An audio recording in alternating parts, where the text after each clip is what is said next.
Joe Biden is running into some problems with young voters who are very displeased with his handling of the Israel-Gaza war. It's not the Israel-Hamas war. It's the Israel-Gaza war. Israel is at war with Gaza. They're not at war simply with Hamas. But here is Saagar with a very, very bizarre take. His take is, I don't understand why anybody really cares about this. And that's literally his take on this. It just doesn't make any sense to me. Here he is. I think these people are pretty predictable. You can whip them up. Sure, you know, they'll say this about, but at the end of the day, like, if you think Trump is literally Hitler, which a lot of them do, then they're probably going to vote for Biden. I think you're underestimating what a searing event this is for a lot of young people, in the same way that the Iraq War was a searing event for a generation. I think it is at that level of, like, absolute horror that our government could be involved in such a thing, horror that such a thing was even on the table, and whether or not you agree with that perspective. I think it goes a lot deeper than just like a flash in the pan concern of the moment. And you see that by, you know, the widespread protests across the country. You see it by the energy on social media. You know, it's hard to quantify these things, but it is my sense that this cuts a little deeper than some of the other things. It's not a flash in the pan. This is genuinely like this generation's Iraq War moment. I don't know. I mean, it just seems crazy to me, once again. I mean, you're not Palestinian. And it's like, you know, in America, we were involved in the Iraq War. Our soldiers are the ones who are dying. Like, the idea to me that you're going to get all that spun up about, at the end of the day, which is a conflict that has no effect on you, literally whatsoever. No, yeah, it has no effect on you. You know, in Iraq, it was our soldiers who were the ones who were dying. Oh, our soldiers weren't the ones who were dying in the Iraq War. Our soldiers died, and that was tragic. But we lost about 5,000 soldiers. The real tragedy of the Iraq War were the hundreds of thousands of Iraqi civilians who died. And yes, some of us felt bad about that. Like, maybe you didn't. But like the idea, I mean, I don't understand how everybody's so spun up about image after image. If it's not your children being incinerated. Yeah, right. Like, what do you care? That is just such an insane thing to say. And I never took him for someone when who they did that whole "We Are the World" for Ethiopia. I said, you're not Ethiopian. What are you doing? So he's doing that thing where he's paid to look dumber than he actually is, right? And he's not good at it. You saw him touch his nose before, which is always a tip off if you're, and he's looking down, and he knows he's trying to throw some bullshit around. I mean, no, there's no way he's as dumb as he's pretending to be right there. This has everybody has said that this has the potential to spark World War III. And he knows that, and yet, just like with the Ukraine war, they're going to lie about it. Like, you can't tell me they're that dumb about Ukraine. You can't tell me they're that dumb about Joe Biden. You can't tell me they're that dumb about this. It's like, you know, so they're obviously compromised in many ways, more than one for sure. And this is what it looks like. But goddamn, his suit looks fantastic. What a badass suit he's wearing, and. And I love that Crystal is now going with the vocal fry for like she's doing an audio piece for NPR, and she's 17. It's fantastic. But it's. I mean, do you think that he's that dumb to not know that this has the potential to turn into World War III, especially? I mean, just look at the stuff that Bobby Kennedy was saying about it. He's bringing in Russia and China and Iran and Venezuela, and this is about oil and all that stuff. And, you know, I mean, and that, Israel is our aircraft carrier in the Middle East, and to fight against them controlling the oil.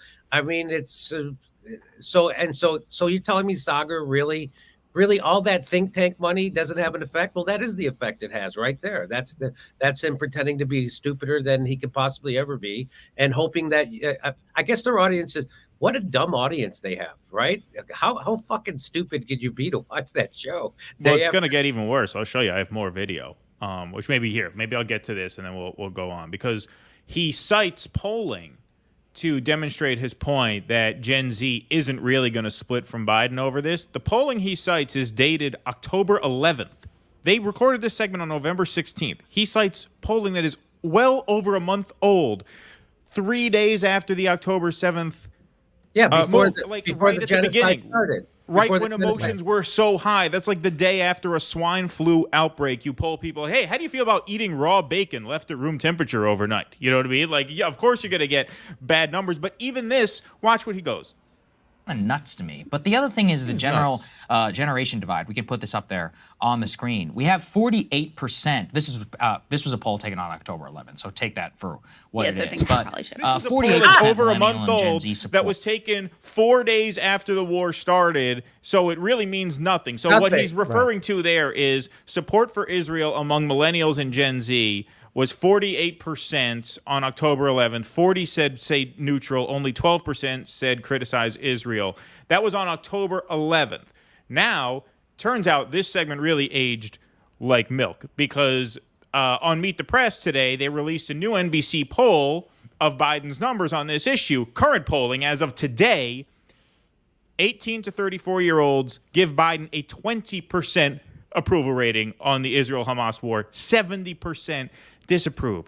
So this guy starts making the point, hey, I don't understand why people are so bent out of shape about babies with their heads blowing off or, newborns freezing outside of their incubators because the hospital's been turned off. But even beyond that, then he goes and he cites a poll that's over a month old to say, look, their opinions are pretty split on this. And now, current data, as people have learned more, his approval rating amongst millennials and Gen Zers, 20% on this issue, which is less than half of the 48% that he cites in this graphic here. I mean, that's just bizarre. That is just absolutely bizarre. So you chalk that up to him just being that stupid and incompetent, or is that some kind of billionaire influenced money, or is that some kind of whatever? Who knows what that is? But you don't think that he actually doesn't know what he's doing, right? No, I think a lot of these guys are in this awkward position, like, if you are on the right, it's hard for you to go full bore free Palestine, but you don't feel comfortable backing Israel all the way. So you have to come up with this sort of middle ground posture where like, well, this isn't our business, so we should be neutral. But that's a far cry from saying, why do young people care about children being slaughtered to the tune of 1,000 a week? I don't think he's dumb enough to say that. I never took him for that. I never took him to be a dumb guy. I didn't agree with everything he said, but I always thought of him as, what I'm saying is he's doing it honestly. Obviously he's bending himself in a pretzel to try to push a narrative, and he knows he's doing that. He's not being honest. So that was always the thing that made them attractive, is that you thought that they were actually being honest, and we could have honest dialogue without demonize people from the other. But it's not about that anymore. It's about them. They're bullshitting just as hard as anybody could bullshit on corporate news. And the question is why or not. Who gives a fuck? They're doing it, and they did it around the Ukraine. They're doing it around Joe Biden. They're doing it around this now. It's nuts. It's not nuts. I guess it's. I guess I didn't realize just how dumb their audience was. I'm very surprised, and more I am coming around to that way of thinking. We were talking about this the other night with Jill Stein and Cornel West and Ralph Nader. Are they really this stupid? Really? They really believe what they're saying? It's always, looking back now, if you, and I get the impression you were from watching your show for a long time. If, like me, you were pretty much a Democrat that got red-pilled eventually. A lot of that is when they mess up, you go, oh God, how could they be this stupid? And then later on, you realize, no, they're actually very smart. That is not an accident that they don't get these things accomplished. They don't want to. So more and more, you got to look at things like Saagar, who does these great pieces on BlackRock and permanent capital and why you can't buy a house. Is he really dumb enough to say something like that? I mean, that would mean... No, he's hoping that his audience is dumb enough to believe he believes it. That's what that is. Okay. I am more and more coming around to that, because my experience is when you assume that very obviously smart people are stupid, that's your ego talking. Yes. Step back for a second. Maybe they're not stupid. Maybe they're actually very smart, and this is all by design, because it's just, that is such a ridiculous take. Like, why have international law? Generally, it's only going to be applied to countries you're not involved in, right? So why have it? Why prosecute war crimes in countries that you're not fighting in? Why care about Rwandans? Why would you care about that? It's just such a dumb, crazy argument to make. Whatever happened to that Putin is a thug? I guess that all goes out the window, right?